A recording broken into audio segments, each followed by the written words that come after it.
Waalaikumsalam.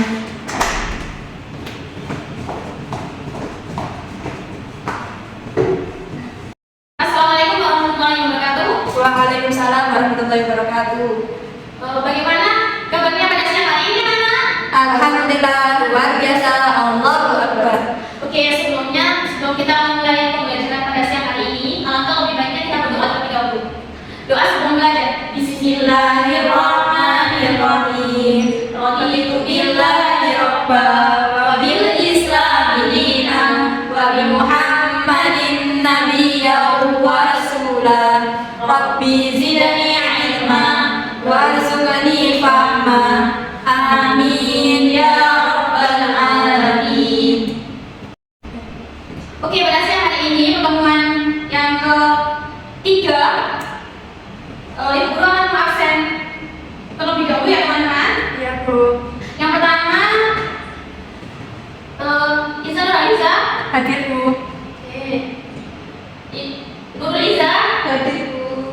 Oke, kalian semuanya sudah hadir dan tidak ada yang tidak masuk, maka Ibu Guru akan melanjutkan masuk dalam materi mata pembelajaran akidah akhlak yang bertema tentang beriman kepada Allah dan Qadar. Pada materi kali ini dan tema tentang beriman kepada Qadar dan Qadar itu ada 4 pembahasan. Yang pertama, pengertian Qadar dan Qadar. Yang kedua, dalil nantinya. Dan yang ketiga, fungsi beriman kepada Qadar dan Qadar dalam kehidupan sehari-hari kita. Yang keempat itu perilaku cerminan iman kepada Qadar dan Qadar. Oke, pembahasan pertama, pengertian Qadar dan Qadar. Qadar dan Qadar ya, apa yang disebut dengan takdir itu berasal dari kata bahasa Arab. Qadar secara bahasa berarti ketetapan, ketentuan, ukuran, dan takaran atau sifat. Sedangkan qadar secara istilah yaitu ketetapan Allah yang tercatat di Lauhul Mahfuz, papan yang terpelihara sejak zaman asyari.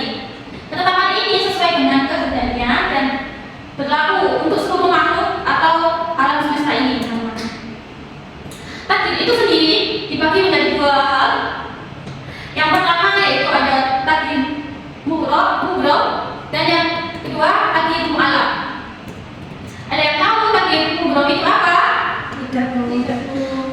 Oke, di PPT ini sudah dicantumkan pengertian takdir mughrab yaitu takdir atau ketetapan Allah yang tidak dapat diubah atau tidak dapat diganti oleh siapapun. Contohnya yaitu takdir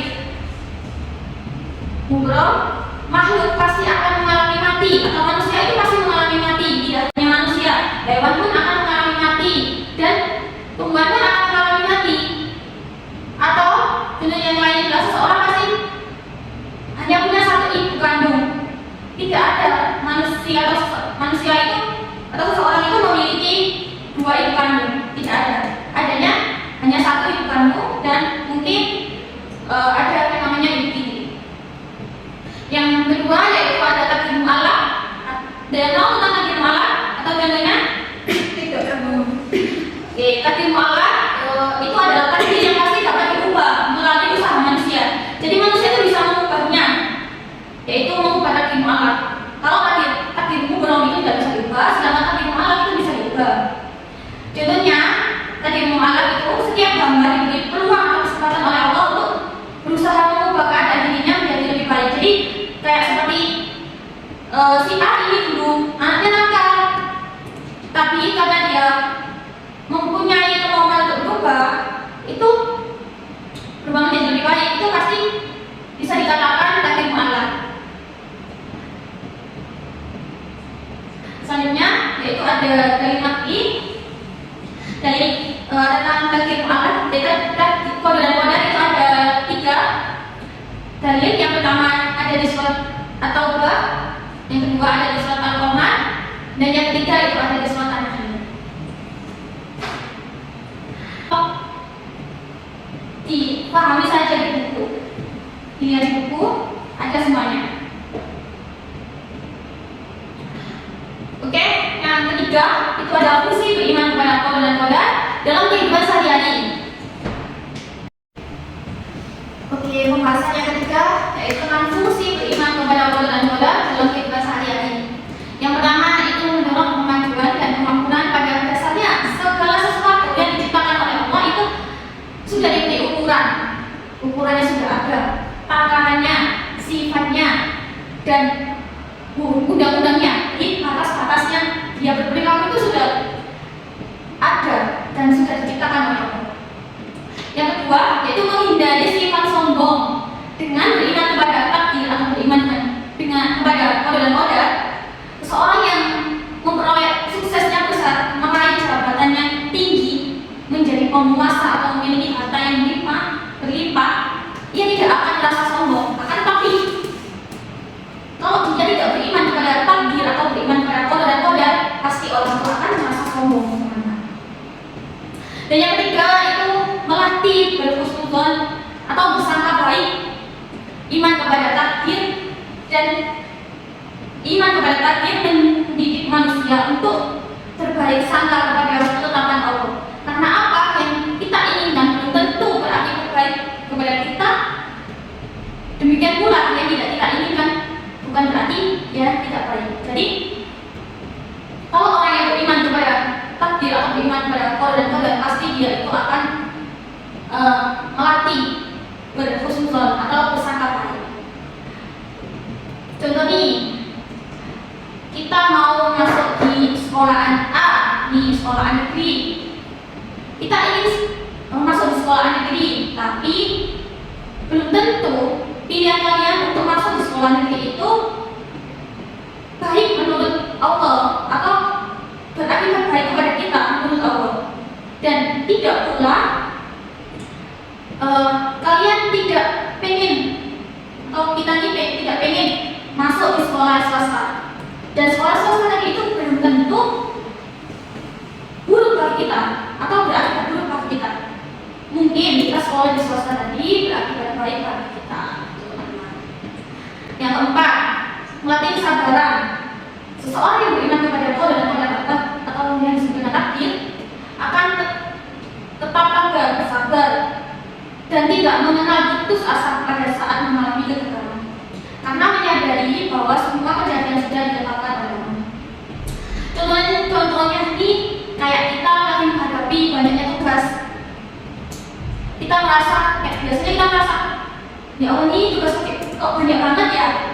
Dan kita merasa putus asa. Yalah harus dikerjakan. Pasti nilai kita kan. Tidak boleh teman-teman ya. Jadi kita kalau beriman, seorang yang beriman kepada qadar dan qadar, pasti dia akan mengerjakan tugasnya walaupun tugasnya itu berat ataupun tugasnya itu sulit. Udah dikerjakan aja, nanti terkait nilai itu urusan belakang. Jadi itu kita mengerjakan tugas dengan baik. Nah itu benar atau salah itu sama aja nanti kita dalam kesabaran. Dan itu bisa dikatakan orang yang beriman kepada qadar. Yang keempat, materi yang keempat yang terakhir yaitu oke teman-teman, materi terakhir kita yaitu tentang yang keempat itu perilaku cerminan iman kepada qadar dan qadar. Perilaku cerminan iman kepada qadar dan qadar ini di PPT guru itu ada 4, tapi kalau di buku kalian pasti lebih dari 4 ini. Yang pertama itu yakin terhadap qadar dan qadar atau yang disebut dengan takdir dari Allah, karena pada hakikatnya takdir atau qadar dan qadar itu sangat logis dan masuk akal. Dan yang kedua, Allah tidak akan menyalahi hukum-hukumnya atau sunnatullah, sehingga manusia harus yakin akan kekuasaannya atas hidup dan kehidupan manusia. Jadi Allah itu tidak akan menyalahi hukum-hukumnya atau tidak akan menyalahi takdir yang lebih batas kemampuan manusia yang ada di alam bumi ini. Yang ketiga, itu kita tidak boleh sombong apabila kita berhasil meraih sesuatu, karena semua itu tidak semata-mata atas usaha kita sendiri. Jadi kalian kalau sudah merasa apa yang ingin dicapai itu sudah teraih, kalian jangan merasa sombong teman-teman. Kenapa kalau kita tidak boleh sombong? Karena belum tentu yang kita raih atau yang kita inginkan tadi itu akan bertahan lama. Bisa jadi itu hanya bertahan sebentar, terus hanya mampir lah, rasanya itu mampir kepada kita. Makanya kita harus sering-sering bersyukur. Dan yang keempat itu tidak boleh putus asa karena senantiasa husnuzon kepada keadilan Allah. Jadi kita nggak boleh merasa putus asa. Apa yang sudah saya jelaskan tadi, kalau kalian merasa banyak tugas atau banyak beban atau banyak masalah yang dihadapi, itu jangan putus asa. Sudah cukup kita berhusnuzon aja. Mungkin ini yang baik menurut Allah. Masalah tadi menurut Allah itu baik untuk kita. Kita pasti bisa menyelesaikannya. Oke teman-teman, ini kertasnya akan buru bagikan. Tetapi kalian harus berdiri terlebih dahulu. Karena saya sudah bilang berdiri teman-teman, kita akan melakukan games. Oke, ya Bu. Ini ada beberapa kata kalian bisa nanti kita masuk apa nih kode atau kode, tapi nggak boleh dilihat dulu ya teman-teman.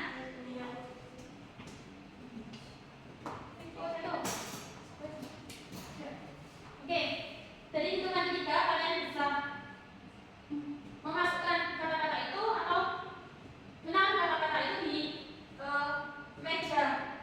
Ini sesuai dengan pemahaman kalian teman-teman. 1, 2, 3.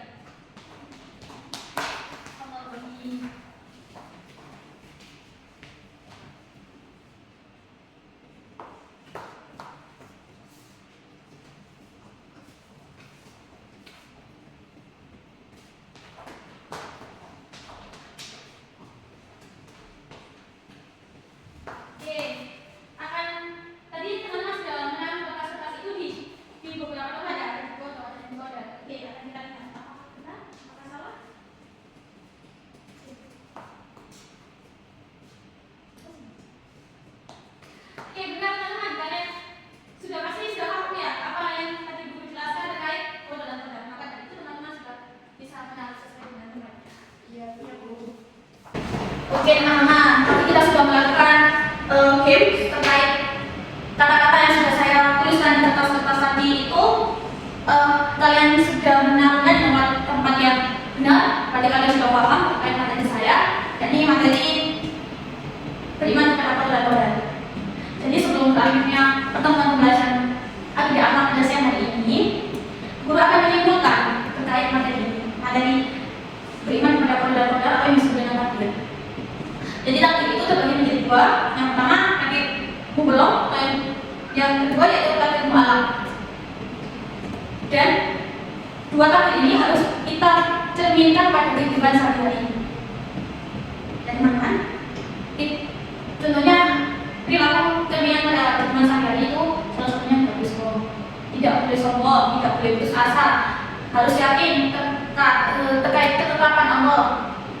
Dan ini atau sebelum berakhirnya pembelajaran, maka alangkah lebih baiknya kita berdoa terlebih dahulu agar apa yang kita dapatkan nanti selama pembelajaran ini bisa bermanfaat untuk teman-teman. Dan jangan lupa pembelajaran materi beriman kepada kode dan kode ini dipelajari lagi, dan sampai ketemu di minggu depan kita akan melakukan evaluasi atau yang disebut dengan ujian harian kita. Tapi soalnya kita akan menghadap kepada Allah untuk meminta ilmu kita bermanfaat kepada kalian semua. Mari kita mengucapkan hamdalah dan doa kafaratul majlis untuk berakhirnya pembelajaran pada siang hari ini. Alhamdulillahirabbil alamin. Subhanallahumma wa bihamdika asyhadu an la ilaha illa anta astaghfiruka wa atubu ilaik. Akhir kalam, itu saja yang dapat saya sampaikan. Wallahul muwaffiq ila aqwamit thoriq. Wassalamualaikum warahmatullahi wabarakatuh. Sampai jumpa di minggu selanjutnya teman-teman. Jangan lupa dibaca materinya ya. Iya Bu. Terima kasih Bu.